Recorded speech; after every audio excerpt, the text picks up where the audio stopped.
Hello, hello, hello, hello. Testing 1, 2, 3. It represents nearly 100,000 students in the young Anglophone sector. EPCA is a nonprofit association funded by the Ministry of Education. The EPCA advocates for public education in English in Quebec and lobbies for questions that concern members of our parent committees. EPCA represents the parent committees of the English school boards. So I'd like to thank you all today for coming to our webinar. Like I said, my name is Catherine Korakakis. Today I have Mr. Andrew Ross, who is going to be the gentleman who is going to present us with the presentation.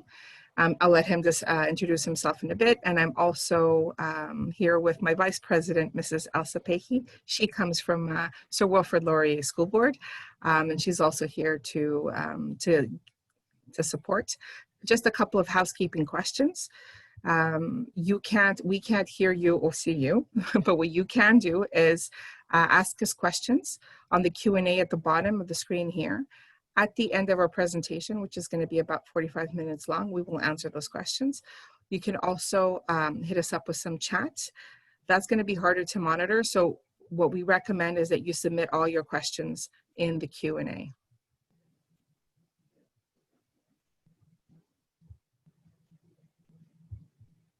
Good? You ready to start? Okay. I am ready to start. Good morning, everyone. Thank you so much for being here today. I'm going to just bring up the presentation deck here. Parent governance can be a puzzle for most of us. There's not a lot of information that comes out about what parent governance actually does, the different levels of parent governance, and how important it is to actually be involved in parent governance in the public education system, particularly in the English language public education system. So we thought we'd put together this seminar. It's going to be fairly high level. I will be completely honest with you, because 45 minutes is not a lot of time in order to get into the nitty-gritty of what this puzzle actually is. But we're going to be able to get into some detail on some aspects of it. One thing that I will say right away, and I know that there are some people that are probably going to have a lot of questions about this, is what is the impact of Bill 40?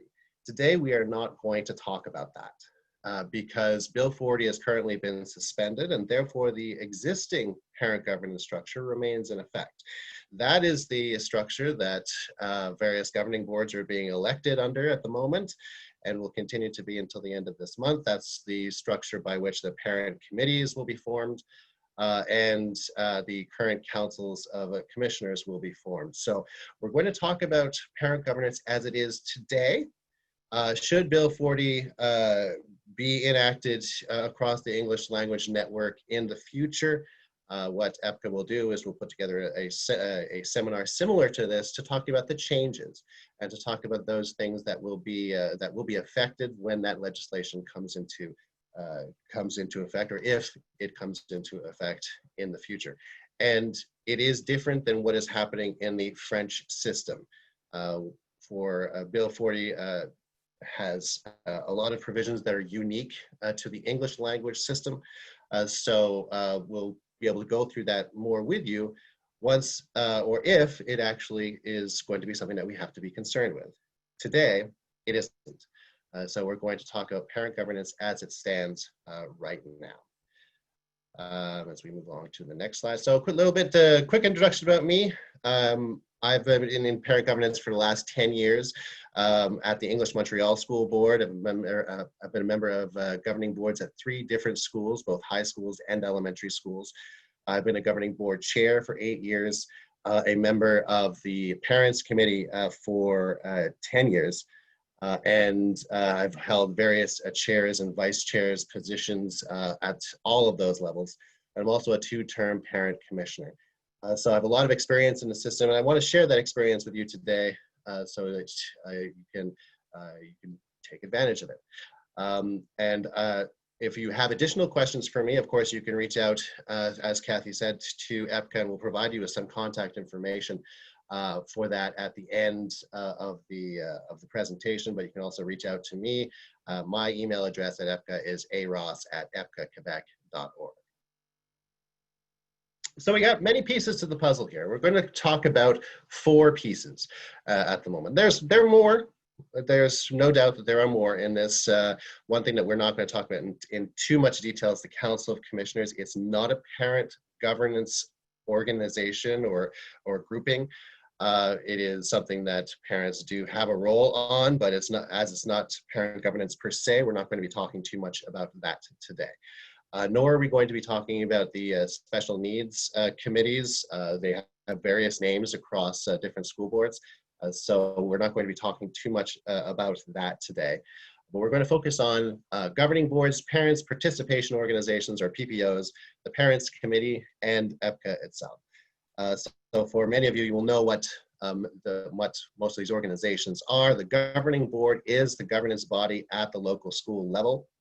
We'll go into more detail about that shortly. A PPO is a parents organization that is at the local school level. Parents Committee is at the school board level. It's a grouping of parent representatives from all schools within that school board. And EPCA acts as the Provincial Association for English Language Parents Committees to advocate with the government and also to share best practices. So we're going to be talking about all 4 of those today. So why do we care about parent governance? Why is it important? Well, it's more than volunteering. It's about actually having a say at the school board about how these things operate. Parents are the key stakeholders in this. For the youth sector, it is our children that's actually in those classrooms. And so it's important for parents to actually play a role in this and to ensure that our voices are being heard about certain issues. The administrators and the teachers, of course, have the professional knowledge of how to do that, the pedagogical knowledge of how to conduct themselves in the classroom and to organize schools and all that. But it's important to be able to build and to take advantage of the experience that parents bring and the concerns that parents bring as well. So it's important that parents get involved. But it has to be a collaborative effort. It can't be confrontational. And unfortunately, that's what we see in many situations, is that parents will get involved when there is conflict, when there is something that is going wrong. It's important to get involved at those points. I'm not saying don't get involved in those points, but it's important to get involved when things are going right as well. To have a constant engagement in the governance of your school, the governance of the school board, and to bring different perspectives to the table. So that's why it's more important. This is not about volunteering at the bake sale or helping take kids to soccer games or those types of things. This is going a step beyond that. This is actually taking a responsibility for some of the things that happen in a school in an important way. So that's why parent governance is very important. And that's why it's important for us, for the majority of us who are members of parent governance, to share that message with others and to make sure that they understand what the importance is and get involved as well. Because the more people that are involved, the more skills and knowledge we bring to the table that can help make our schools and our school boards better. Because it really comes down to this. And I found this quote from Helen Keller, which I thought was very apt. In this situation alone, we can do so little. Together, we can do so much. And that's really the gist of what I'd like to convey to you today, is that it's important to be involved and to work collaboratively to try to build something better, build something bigger and better than what we may have now. So the first level we're going to talk about today is a school governing board. It's governance that's close to home. It's the main governing board, body of the school. It's composed of parents, teachers, administrators, and community representatives. Now, the parents and teachers have voting rights. Administrators and community representatives currently do not. Also, when we talk about the structure of it, there is an equal number of parents and teachers sitting around the table, and that is on purpose. That is to ensure that the two groups are always at parity, so that the staff and parents are forced to actually work together to come to try to deal with different issues and to bring forward ideas. If there is a tie, and we'll go into that a little bit later, and voting and that kind of stuff, parents do actually have the balance of power in this, because the governing board chair actually has a casting vote. So when parents and teachers are deadlocked, let's say, 5 votes apiece, for example, the governing board chair can actually break that tie. At the high school level, it also includes students, and students are actually voting members as well.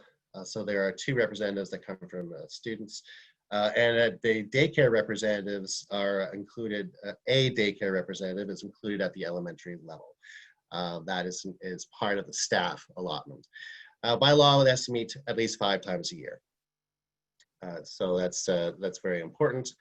But when we talk about meetings these days, in the COVID context, what about virtual meetings? We've had that question a number of times in the last little while, and yes, these are now permitted by government decree, but they should be made available to the public. So something similar to this, a Zoom meeting where the public can actually see what's going on and understand what's going on, is crucial in this. The GB cannot meet in secret. It is a public body, and therefore all its decisions are public. Even your in-person meetings are public. And I know that for many schools, they don't necessarily have an audience, and sometimes they're not organized to have an audience, but you should be, because at any time a member of the public could join your meeting, and they have every right to do so. They can't participate in a meeting, but they can definitely be there. They can ask questions in a question period. Otherwise, they are required to just be there and watch the happenings as it goes on. It is not necessarily necessary to record a virtual meeting. I see that question pop up in the Q&A. Just as a note, I'm not necessarily going to be able to respond to Q&A questions as we go through, but I saw that pop up. It doesn't have to be recorded to be able to be broadcast later. You will still be required to take minutes as you would at an in-person meeting. That is the official recording of the happenings of governing board meetings. So that will still take place. You're not required to record virtual meetings. In terms of membership, you have the ability to elect alternates for GB positions. This is relatively new in the law. So you can elect your members, your parent members, and you can also elect alternates. And the alternates would fill in the gaps when the regular parent members can't be at a meeting. You can elect up to the same amount of alternates as you have for that group on the governing board. Let's say you have 5 parents, you can elect up to 5. You're not required to elect up to 5 alternates. One of the governing boards that I sit on, we have 2 alternates to fill in some spaces. Teachers and staff can do that as well. They will do that through their staff councils. So what does it do? What does the governing board do? A lot of important stuff, and this is why it's such an important body at the school. It adopts things like the school budget, the amount of school fees that is charged to parents, what the educational project is, how much time is allocated to certain subjects as within the guidelines of the curriculum provided by the Ministry of Education, the school code of conduct, uniform guidelines. The Safe School Action Plan. This is the anti-bullying, anti-violence plan. This needs to be dealt with on an annual basis. Extracurricular activities, anything that takes the students off campus beyond school hours, anything that charges a fee needs to be approved at the governing board. And also the governing board can choose to be an advocate for different initiatives on a variety of educational issues or community issues. If there's something going on in your town, in your community, in your neighborhood, in your municipality, the governing board can adopt specific positions of support should they feel the need to do that. And these are all elements that are up to discussion, all important issues where parent input is crucial as we move together to try to make for better schools. It's not a responsibility taken lightly. You've seen a list of the topics that are being dealt with. So parent representatives need to be available for regular meetings at the school, or in today's context, in virtual meetings. They need to have a knowledge of how the school system operates, and that you'll need to learn some of that kind of stuff on your own. We got to be prepared to discuss items and issues, how it pertains to the school as a whole. Some parent representatives come in motivated because they have felt a particular problem, particular concern in their school, sometimes that relates to their own child. There's nothing wrong with that type of motivation, but when you're sitting as a parent representative on a governing board, you need to actually think about how an issue impacts the school as a whole. It is not a forum to deal with individual issues. And in fact, it is something that you should avoid at all costs, dealing with individual issues that deal with individual students, individual teachers, individual classes, any of that kind of stuff. The governing board is not the place for that. You have to read your documents and come prepared to meetings in advance with questions, comments, and concerns. Just to share an anecdote that I experienced many years ago at a parents committee meeting. One of the delegates came in with a block of documents that they had received in advance and sat down at the table and put this giant block of paper down on the desk and said, "Hey, you expect me to read all of this stuff?" And the answer is yes, of course we do. That's why we send it to you. That's why we want you to read it. We want your perspectives on the contents of that document. We want to understand what you feel about that document. You feel it's good, you feel that things need to be added. You can only do that by reading and preparing in advance. You're not there to rubber stamp documents. You're there to provide your perspective and provide your feedback. Of course, you have to be easily contactable by email. The term of a governing board representative is 2 years. And of course, the governing board chair is a parent. So that's very important. It can never be a member of staff or a community representative. It must be a parent. And in this case, because the chair has a casting vote in case of a tie, it ensures that the parents have that balance of power on decision-making at the governing board level. So now we're going to have a little something for you, because we'd like to get your opinion on stuff and engage you as we go through this presentation. So we're going to launch a little live poll. What you're going to see is a poll is going to show up on your screen in a moment. I'd like you to choose your answers. We'll give you 30 seconds, a little bit like Jeopardy, and we'll show you what the answers are in just a moment. So we're going to launch that poll. It's going to appear on your screen right now, and you have 30 seconds.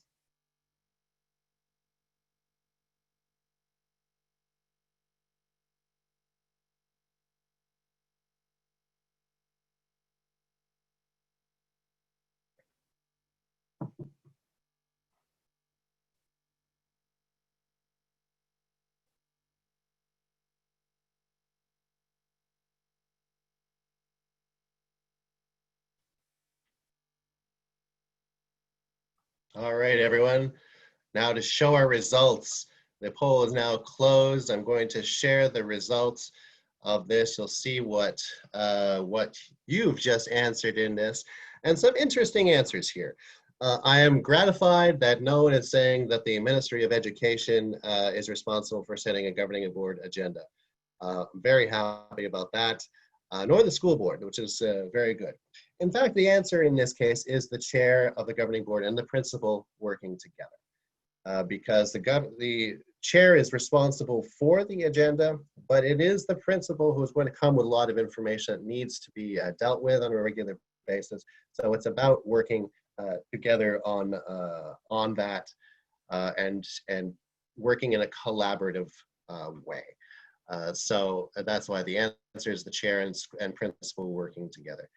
In some schools, I know that doesn't always work that way, but that's why it's important for the chair to be an active member of the governing board, someone who's willing to take on that role, because it is more responsibility. It is an important role to play. So we'll move on to the next slide here, which is who does what. So The governing board itself is the body that adopts a meeting calendar. This is not decided by the principal, although everything should be done in a consultative and collaborative way. The governing board has to hold the meetings in public. It has to adopt its own internal rules and regulations for operations of the meetings.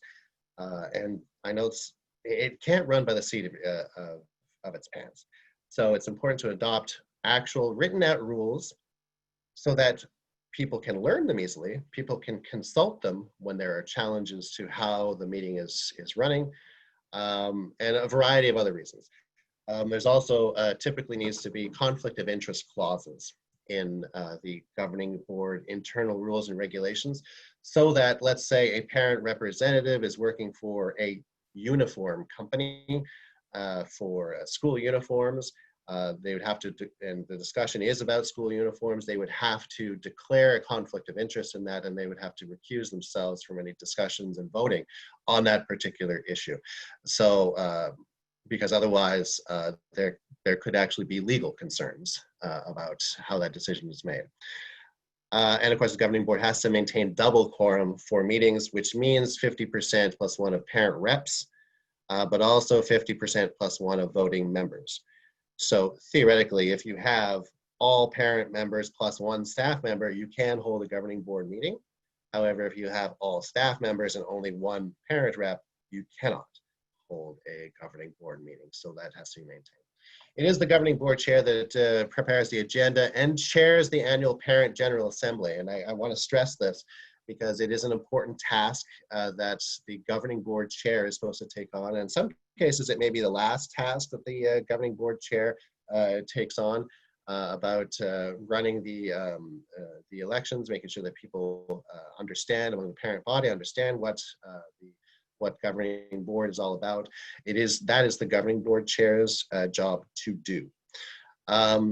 At questions periods and governing board meetings, it is the GB chair that actually responds to those questions or chooses someone else to answer questions, and obviously must be present at a governing board meeting. I know that some governing boards have elected vice chairs, and if that's outlined in your internal rules, that's no problem. But legally and technically in the Education Act, at this stage, there is no such thing as a governing board vice chair. So take that into account, that while it's very unlikely that it would be challenged, the role does not exist in law.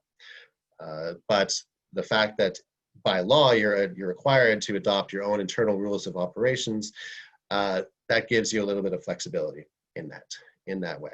Now, the principal, of course, is the person that typically has to prepare all the supporting documents that you're looking at. And because they have control over the contact lists, they inform the school community about governing board meetings, informing the chair about different school board consultations that happen. But the principal must be present at a governing board meeting. And the reason for that is it is the principal that's responsible for executing the decisions of the governing board.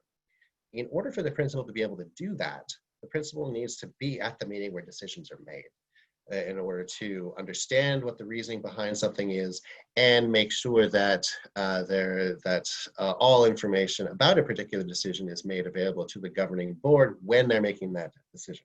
Governing board meetings can't take place without the principal. Governing board meetings can't take place without a chair. These two roles are important. So meetings that take place without either of these people, or sub meetings like just having all the governing board parents meet. While you can do that, it's an informal thing. It is not a governing board meeting.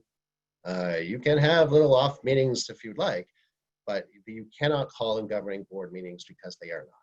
The governing board meeting includes all of the members. They can choose whether or not they want to be present, but they have to be invited to do it. In cases where you're talking about issues that may affect specific people, that's where, again, with that conflict of interest stuff comes into play. Or if you're talking about, let's say, if there's something about the daycare coordinator, for example, you may ask the daycare coordinator to leave the room if you feel that there is a reason for that.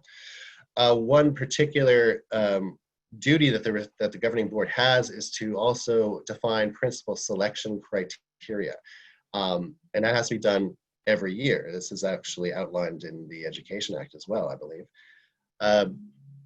Obviously, this is not a conversation you necessarily want to have with the principal sitting at the table. For that, a discussion, you can ask the principal to leave the room. It also makes it easier for teachers who may have anything to say, to be able to express themselves in a way. But you cannot adopt resolutions unless everyone is back in the room. Putting someone out and that kind of stuff, it's called going in camera. There's not any records of that kind of stuff, but you can't adopt any kind of resolution in camera. So that's the governing board, very high level, as I said. So we're going to move on to the Parents Participation Organization, which is also a local organization here. What it is a governance body, but because it's outlined in law. But it's something that it's for parents only. It encourages a collaboration of parents in developing activities that foster student success within the school. What it is not a governance body that can adopt policy in the school. It cannot implement programs independently.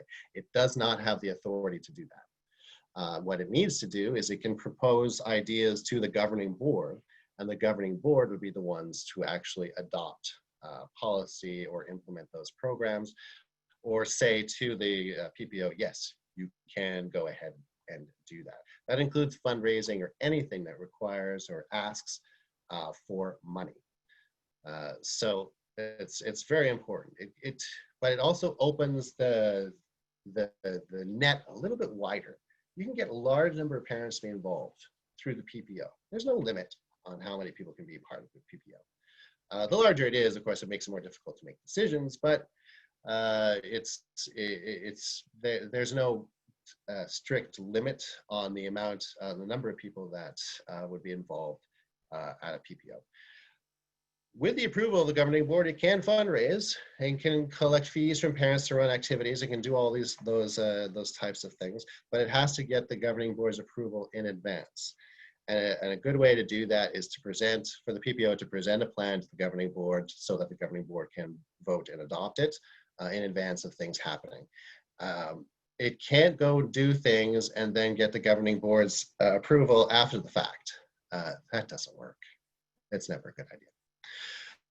And it can be mandated by the governing board to execute certain projects. So parents like that, how do you do it? You create a PPO, you put the question to your annual Parent General Assembly. It has to be put up for a vote. The majority of people in the room have to say yes for you to actually have a PPO. And it has to be done at the General Assembly. The PPO can't be made in the middle of the year. It has to be done at the General Assembly. So if you get a majority of people in the room to say yes, you've got it, you can build a PPO and collect volunteers who can be a part of that. Look, at the PPO and the governing board, these are great ways to actually get people more engaged at the local level. It's all about trying to foster the idea of bringing together some great ideas about how to do things better within the school. But in order to do that, you need to get parents to be engaged in what you're doing. Just having the different committees is a start, but it's not enough. Because you're only going to have 10, 15, 20 people engaged in a school. That's not a lot of parents. So you want to get more. So how do you engage parents more? Well, you need to communicate with them. And that means frequent communication from the governing board and the PPO by email and paper newsletters. And this has to be done at this stage in today's environment through the collaboration of the principal, who is responsible for all the communications with the parents of the school. You will not be able to get the email addresses of all the parents in the school unless you collect them independently. The school and the school board will not be, it's not allowed to provide that information to you. So you have to work with your administration in order to do that. But the idea is to get as much information about what you're doing out as possible so parents know what's going on, and if they want to contribute, they can. An active presence on social media is also great, especially these days. We're connected so much through online media. This is an ideal way to get certain information out to parents. Engaging also means things like surveys. It's not a broadcast medium, it's actually asking people what they think about certain stuff. So you can survey your community on important local school issues. It's a great tool, and also can help guide what the governing board and the PPO does based on the kind of feedback that you get from the community. And the PPO and the governing board can organize activities at the school that are directed towards parents, like seminars or movie nights, things that get them more involved in the school community, get them actually to be in the building more frequently, all ways that you can grow parent engagement. So we're coming up to another poll. We'll get another poll for you, all about building community in this environment. And also we want to talk about things that, we've just talked about governing boards, just talked about PPOs. So what can a governing board do? Now, it's not a test, because I didn't mention some of these things, but I'd like to get your opinion on this. We can launch the poll in just a moment, but for this particular poll, it's multiple choice. So you can choose more than one answer, choose every answer that you think is appropriate. We're going to launch that polling right now. Again, you've got 30 seconds.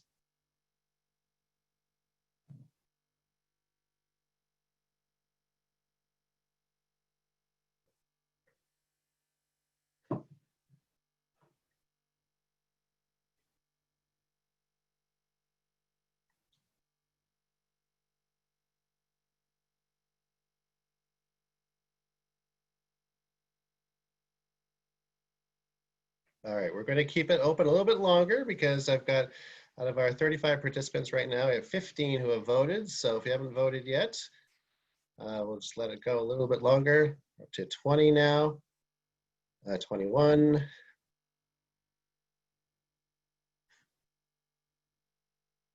See a lot of fluctuation in the answers.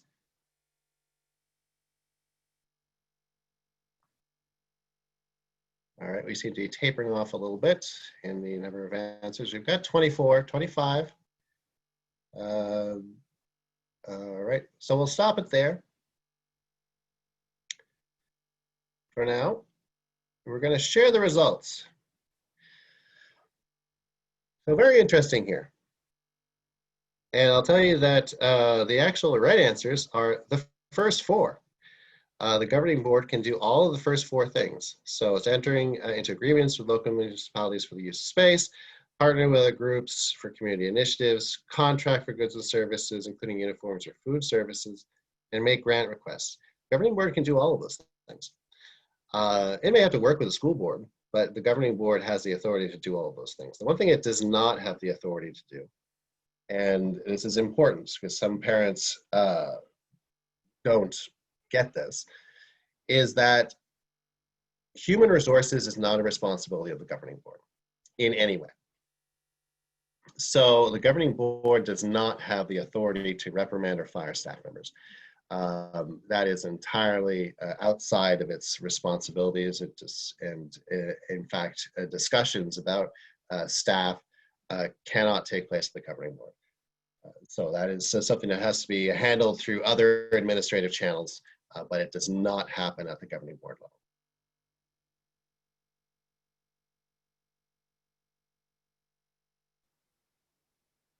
So we're moving on to the Parents Committee. So what is the Parents Committee? Well, this is the level of governance at the school board level. And it includes reps from all youth sector schools in the school.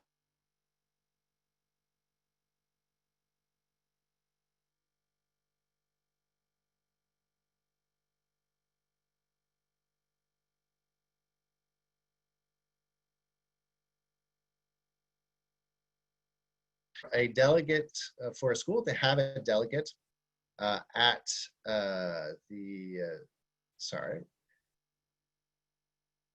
the parent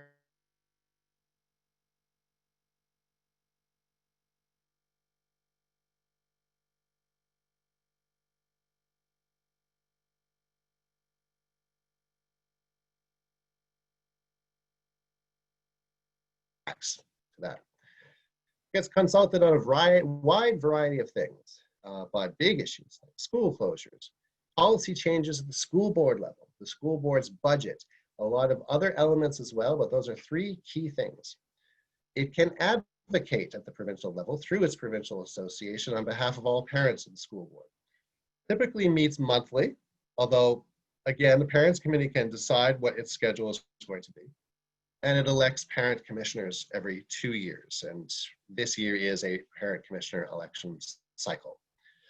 So there is that as well. Parent committee meetings are public as well. And yes, like governing board meetings, they can be held through Zoom or other video conference software these days. There's lots of flexibility in that as well. And the Parents Committee can meet in different places. It's not necessarily required to meet at the school board headquarters. It can move around at its discretion to other places, and that's useful when you're in a school board that has a very large territory, which many English school boards do have very large territory. It can move around a little bit and be a little bit more geographically in proximity to different parent groups. Is the PC a decision-making body? Well, yes and no. Its role is primarily advisory, and I realize that can be frustrating to some parent delegates who come in for the first time, who expect that the parent committee is going to be able to make changes to policy, to dictate changes to policy, to do whatever it would like to do because parents would like it to do that. The thing is, it can't. It doesn't have that type of decision-making role. It can establish its own subcommittees. That can act in an advisory capacity. It can fund its own initiatives. It can advocate in Quebec City for legislative change without the school board's approval. But it can't do anything that forces the school board to change policy or force changes to programming. It can try to influence those decisions through public opinion, through media relations, through all that kind of stuff. There are a lot of tools in the toolbox to help a parent committee actually try to influence decisions. It can lobby the different parent commissioners. It can do all of that kind of stuff. And one way that it can try to influence decisions is through the parent commissioners as well, who can bring different ideas to the Council of Commissioners table. But it does not make decisions on its own.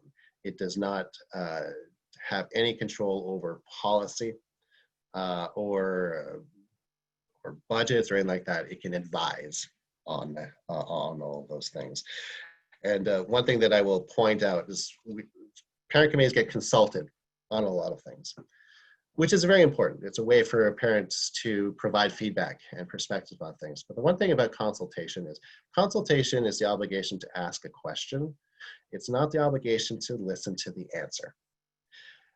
So that can be frustrating to some, that they feel that they're not being heard. But with all organizations, with all public organizations, there are a lot of different groups that are providing feedback on elements, and sometimes they conflict. That doesn't mean that the PC shouldn't try to influence. In fact, it should try to influence decisions, but there has to be a realization that not every decision is going to go your way. How does a PC delegate get chosen? PC delegates get chosen from the members, the parent members of the governing board at the local level. And that person should have a knowledge of current issues relating to education in Quebec and has to be prepared to advocate on behalf of your school. And that means actually speaking up and saying what needs to be done for your school and what doesn't, and how decisions may affect your school. Again, easily contactable by email, and can be replaced by an alternate when not available. The PC delegate is chosen not by the governing board, but by the annual Parent General Assembly itself. It is part of that evening. After the governing board elections take place and all of the parent representatives are selected, from among those parent representatives, a PC delegate needs to be chosen. It is not a governing board choice. And I know that some governing boards still do this, and it is, in fact, it is illegal to do this. The PC delegate has to be chosen by the General Assembly, and it's chosen by all parents. And at the same time, an alternate is also chosen. An alternate is there to supplement the delegate, and not to act as a, like, it's not a tag team type of situation where the alternate and delegate can go back and forth. And it's really about just trying to provide an additional support to the delegate on their work. So PC will generally keep all alternates and delegates informed, providing them with all the same documentation. And alternates can attend all PC meetings. Except when their delegate is there, they're acting as a member of the public. They're there, they can sit there. They cannot vote. Alternates cannot vote if their delegate is there. They cannot speak, in fact, during the meeting. So it's very limiting on an alternate if their delegate is there. If the delegate is not there, they take on the full responsibilities of the delegate. So we've got our last live poll here. As we come up to the end of this presentation. So we're going to do one more poll. And I may have just revealed the answer to you as I was just talking inadvertently, but I think it's important. So we're going to launch this, this poll. And again, we're going to, it's as if we're going to get into an elevator on this one. So we're going to launch the polls, and here we go.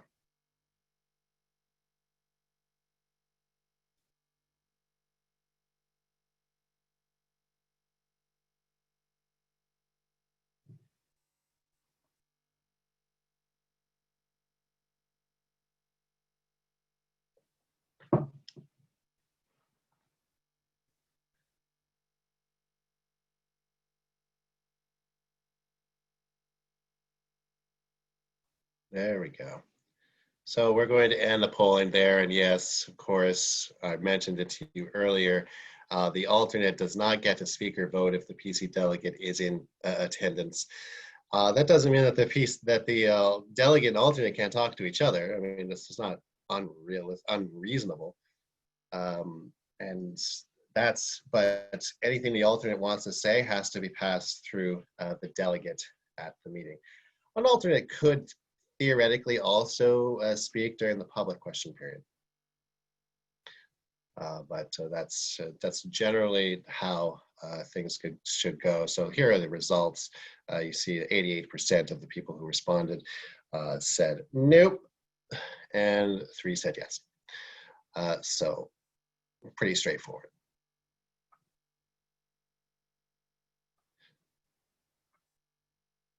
So what about parent commissioners? It's coming up this year. Important. These are elected by parents committees, by the parents committee every 2 years at the PC General Assembly in October generally. And it's done that way so that parent commissioners can be sworn in at the same time as the other commissioners at the November council meeting. In this year, in this year's context, and well, the context is messy, and I'm not going to get into that, as I mentioned at the beginning. The commissioner elections will take place at large on November 1st. Some councils will quickly schedule a swearing-in ceremony after that, in which parent commissioners will be sworn in at the same time. So the parent commissioners that currently exist will continue in their terms until that date, and the new ones who are elected by the parents committee will take office when they are sworn in at the Council of Commissioners. There are generally 4 parent commissioner positions, although there might be 3, depending on the size of your school board. The 3 that are the minimum is a parent commissioner who represents elementary schools, one who represents high schools, and one who represents special need parents. These parent commissioners, these parents actually have to be the representatives of an elementary school or a high school. It can't just be, I have a kid in one of those schools. You have to be the representative of one of those schools. So if you represent a high school, you can be elected as the parent commissioner for a high school. You cannot be elected as a parent commissioner for an elementary school. There is a fourth position, which is an at-large parent commissioner, which many of our school boards, if not all of them, have.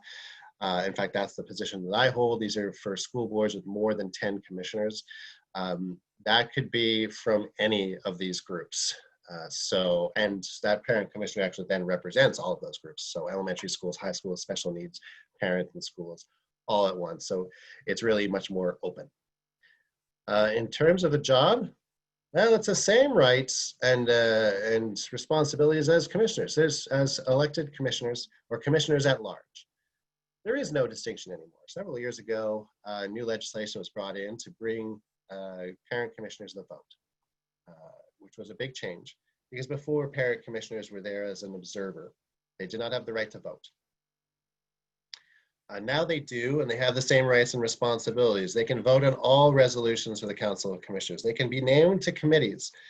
They can be elected as vice chair of the Council of Commissioners, just like anyone else. And yes, they do receive a salary, just like every other commissioner. There's a very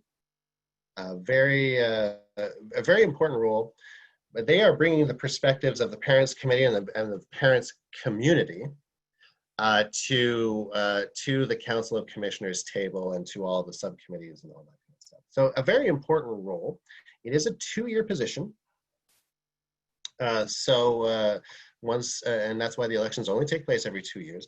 It does not necessarily match the terms of elected commissioners who, for a variety of reasons, have been in office for 6 years, 8 years, whatever it is. So you can cycle a number of different parent commissioners in place while the rest of the body doesn't change very much. So it's important to take that into account as well. So you have a parent committee, you have a governing board, you have a parent committee. How do you work at the provincial level? How do different parent committees work together? Well, we have an association. It's called the English Parents Committee Association, or EPCA, that is bringing together all of these different groups. Kathy talked about it a little bit earlier. It is a coalition of all of the parent committees on the English language side for Quebec. There are 8 members because, well, the Eastern Township School Board is not a member of EPCA, but the other 8 English language school boards are. And its job basically consists of advocating at the provincial level, advocating with the Ministry of Education, working with provincial partners, trying to make sure that there's a strong understanding of parent governance and the perspectives of parents when it comes to legislation, policy change, all that kind of stuff. And it plays a strong role in making sure that the government respects the culture and language of Anglophone Quebecers as well. It's made up of 2 directors from each school board that is elected by the Parents Committee. These are Parents Committee members who are elected to represent their Parents Committee at EPCA. So a member of the general public cannot be a member of EPCA. It is reserved for members of the parents' committees who have been elected by their respective bodies. And typically that is at the PC's Annual General Assembly, and those positions are for 2 years. But in many cases, they alternate. So you have 2 members, so one gets elected in an even year, one gets elected in an odd year, to make sure that there's always something that is happening there. And the parents' committees work with EPCA to try to advocate at the provincial level and to make sure that that is done. And EPCA has a lot of resources. It's also going to be providing a lot more services in the coming years and a lot more activities like this one to share best practices and share information about the system. But essentially, like the real thing is this: we have, as parents, we have unity in numbers. We can get more stuff done when we work together, when all these different levels of governance work together to improve the parent engagement at all the levels. We're stronger than the sum of our parts here. And it's important. It is a puzzle, But when you put the puzzle together, the image is fantastic. What you get is an image of parents working across Quebec to try to improve the educational system. And that's what we are. That's what we're trying to do in all of this, not just for our individual children, but for all English language children in the province. And that's why it's very important to get involved. And I hope that this presentation has provided you with some more information that you can share with your individual communities. Because of course, as Henry Ford said, if everyone is moving forward together, then success takes care of itself. And I think that's a great place to end this presentation today. Of course, EPCA has a lot of different ways that you can contact us. Of course, you know some of these already, otherwise you wouldn't have been able to actually sign up for this webinar. But it's all there on this. We'll make this recording available through our social media channels and probably this deck as well, so that you have that available and can share it. I want to thank you very much for all of this. I only went 6 minutes over, Kathy. So leave some space for some of the questions and answers. So I'll hand it off to you. Okay, so Go ahead. sorry, I'm good. Elsa's going to handle all the questions. Sorry. Right. So during the meeting, everyone, I was just taking note of everyone's questions. The ones that I could answer live, I just typed the answers for you. And then what I'll do is I'll just go through the questions in the different subjects. I've just grouped them all up. So we have the first question that came in, I believe that it was already answered. That's for we're just dealing with governing board now. And this is from Jeremy. Can alternates participate, or is it at the discretion of the governing board chair? So can alternates participate in the discussion around the table?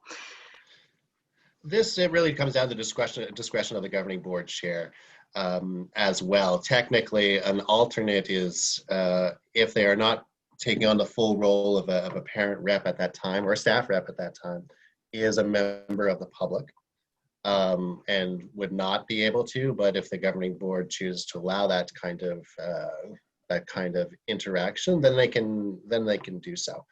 I think the one thing that people should keep in their mind is that we shouldn't be trying to stifle feedback.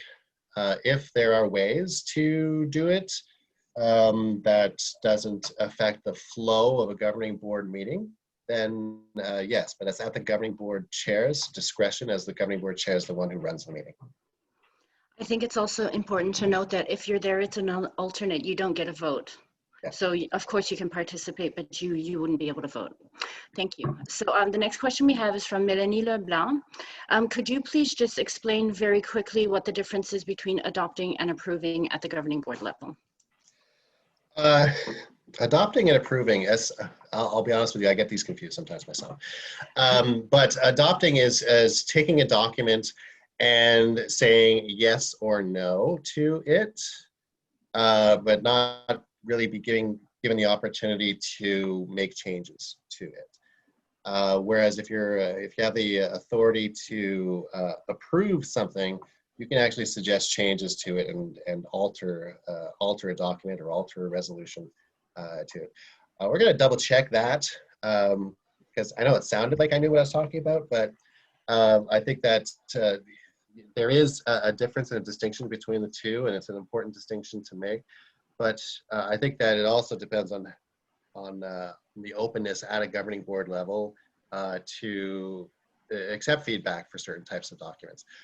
It's one thing when you receive the budget and to suggest, oh, well, what if we move 10,000 to this column, and what if we move 10,000 to this column? That might not be the best use of your time, because at the governing board table, you don't necessarily know what the impact is of all of those things. So I believe that the budget is an adoption process and not an approval process, but we can get more information on that. Thank you. Okay, so we have an anonymous question. It's a little bit delicate, I suppose. Recourse for governing boards. So if there's a governing board that's meeting secretly without informing the parent community, what is their recourse? What is, I imagine that it's from a parent. Not a governing board meeting. Right. Governing board meetings have to be public. They are public by law. If they are not being held in a public way, then the community can question the legitimacy of any decision that's made in that meeting. So, like, theoretically, if the budget is being adopted at a governing board meeting that's not done in public, then the parent community could actually question whether or not that budget was adopted at all. And it's just not, I mean, it's a lousy thing to do, first of all, because these are supposed to be transparent operations too. We're not doing things in secret. This is the operation of a school. I can't see the need for why governing boards would want to operate in secret. Maybe accidentally. Those types of things happen. But it is just a lousy thing to do to the parent community. And I think the governing board representatives should actually fight against that type of thing to make sure that it doesn't happen. Thank you. Thanks, Andrew. Okay. Okay, if a governing board is not available for a meeting, I'm not quite sure. This is a question from Ariana, so maybe we will require some clarification. But if a governing board is not available for a meeting, you know what, I think it's a governing board chair is not available for a meeting, can they delegate a replacement chair and allow the meeting to run in their absence? Okay, if a governing board chair is not available, yes, but that has to be chosen by the entire governing board.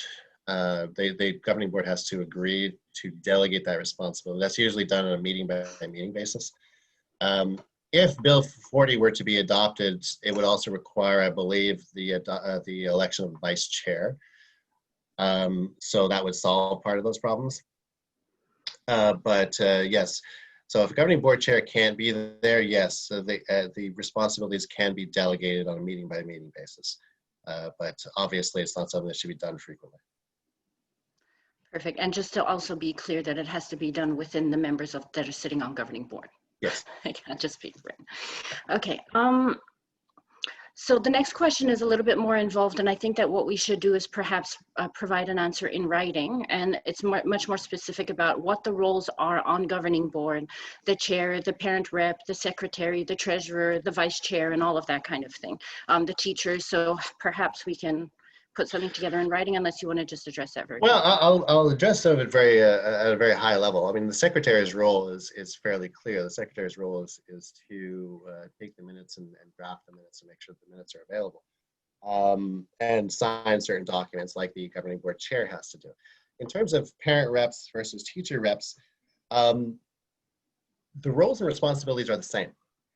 There's not specific duties that each of these groups have to do, except, of course, bring forward the perspectives of their respective bodies.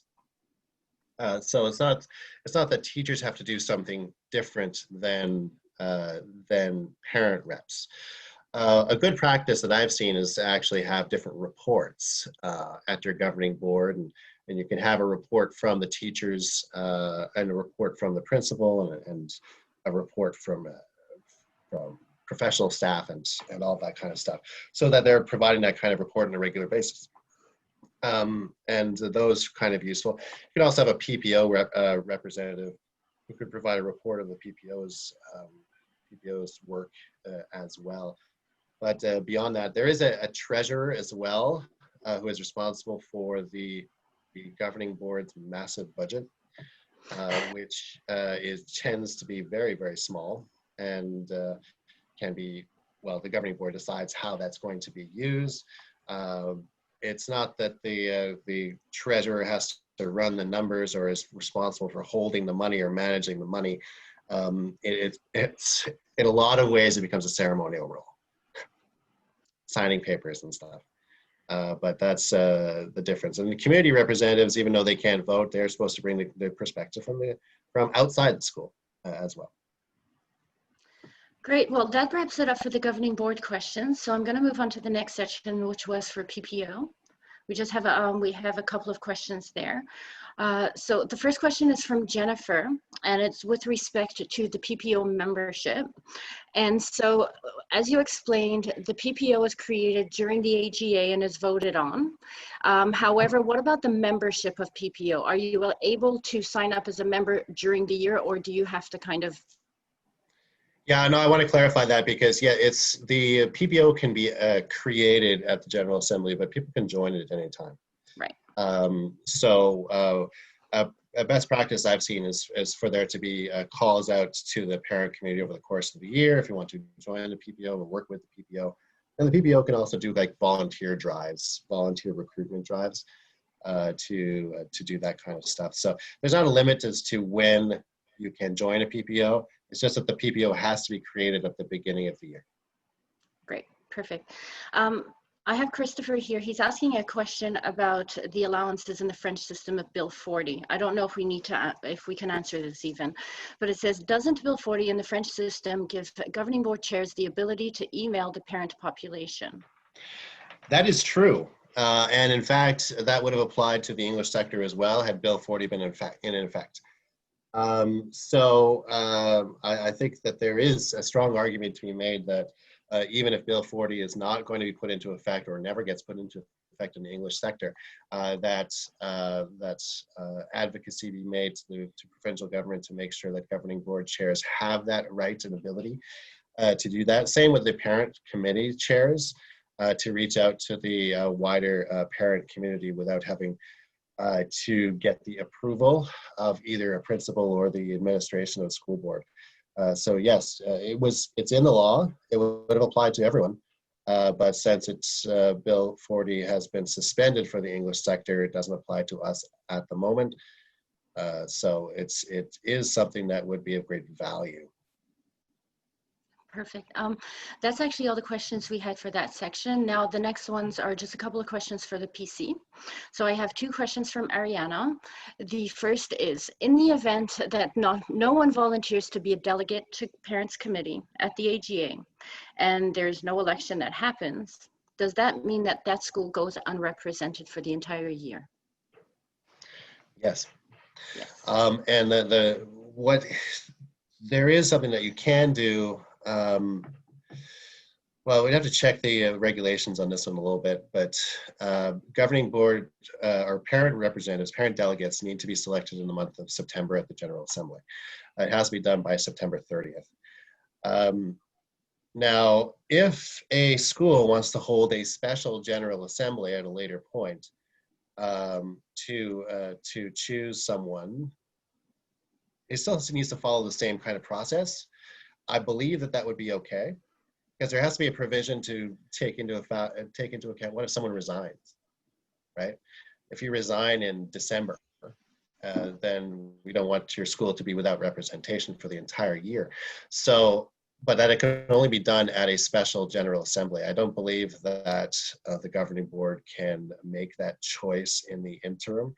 I may be wrong on that, but I believe that it's a choice that has to be made by the parent body.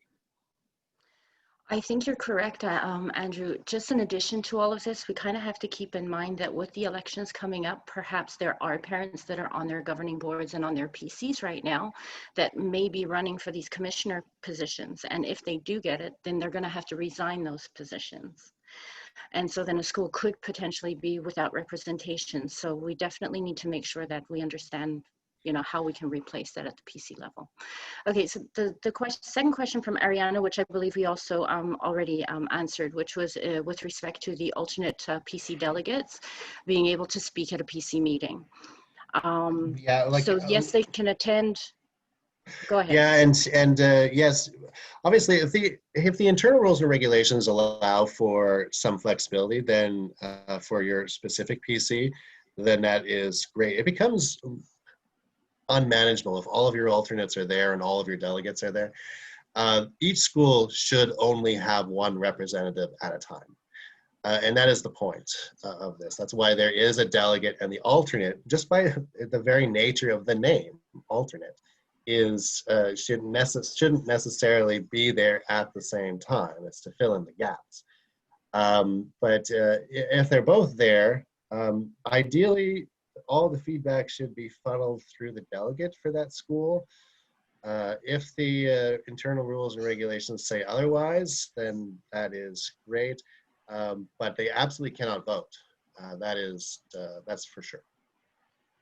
Wonderful. So we're actually on our last couple of questions, and this is an interesting one that Melanie is bringing up. So are there certain subjects that the PC should be looking at on a regular basis from year to year, for example? Is there a calendar that should be that we could perhaps create for these PCs so that new members are kind of understand what needs to be discussed around the table and the different topics during the year? A lot of that would, sorry, go ahead. No, I was just going to give a quick suggestion. What I do suggest is if you're going to get involved in any of these levels, is the first thing you should do is probably read the minutes from the prior year and get yourself familiar of what types of things and conversations that are happening around that table. So then the following year, usually things happen same things happen in October and November and December with the addition of new business. Go ahead, Andrew, if you have anything else to add. Oh, Elsa, you really hit it on the head there. I think that is a very important thing to do to prepare yourself for this type of role. It's difficult to provide a specific calendar because while certain things happen on a routine, they may happen on a different schedule from school board to school board as well, depending on what the processes are at each individual school board. And there's also always going to be different consultations, kind of ad hoc consultations that will take place that can't be scheduled for. But there are certain things that you can plan ahead for. Budget planning will always be in March and April, usually in March and April, to look at different budget requests and that kind of stuff. So that's one thing that you can pretty much count on. But others, it does vary a bit from school board to school board. So the minutes are a good place to start. Okay, so we have our final question, which I believe has been answered maybe a few times throughout our question period. So again, it's an anonymous request, but there was a parent assembly that was scheduled at the same time as curriculum night this year. So there weren't many parents from the broader community that could attend, and they're wondering if there's any recourse. Now, go ahead. I'm pretty sure I already. Well, it's actually, I prefer having curriculum night and the parent assembly on the same night, and schedule in such a way that you can meet with teachers at a certain point of the evening, and then you do the general assembly perhaps in the middle, and then you do more teachers meetings afterwards. And the reason for that is you have a captive audience. You want to have as many people at your general assembly as possible. So the goal is to get as many people in the building as you can. And let's be honest, one of the best ways to get people into the building is to have them meet their teachers or feel the parents are compelled to meet their teachers. So it's a good way to do that. And that way you're not also asking parents to come in on 2 nights in the month of September, perhaps in 2 following weeks. I have found when these things are separated that you generally have a big drop off in the number of parents that attend a general assembly, which can affect whether or not you can actually put together a governing board. So having those 2 elements on the same night, if they can be scheduled in such a way that it works, I think is actually a very efficient and effective way of getting a lot of engagement, if it's at all possible. You know, in some schools it may not work as well, but in many schools it is crucial to making sure that the parent assembly is well attended.